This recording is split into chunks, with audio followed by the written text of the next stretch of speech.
టీకే న్యూస్కి స్వాగతం.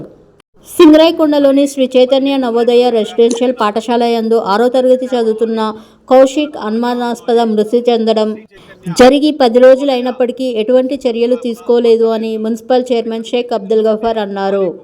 శనివారం కనిగిరి పట్టణంలో శాంతి ర్యాలీలో మున్సిపల్ చైర్మన్ అబ్దుల్ గఫార్ పాల్గొని మాట్లాడుతూ బాలుడి మృతి బాధాకరమని ఆయన అన్నారు.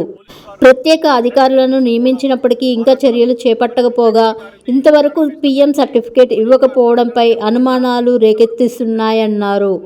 బాధితులు లేవనెత్తిన అంశాలపై పోలీస్ శాఖ స్పష్టత ఇవ్వాలి అని వారు కోరారు. ఇలాంటి పాఠశాలలో ఇలా జరగడం దారుణమని అన్నారు. అలానే పాఠశాల యాజమాన్యంపై దర్యాప్తు చేసి చర్యలు తీసుకోవాలని అన్నారు.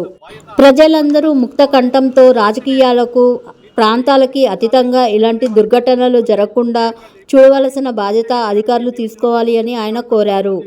ఈ కేసుకు సంబంధించి ప్రత్యేక అధికారులను నియమించినందుకు ప్రకాశం జిల్లా ఎస్పీకి అభినందనలు తెలిపారు.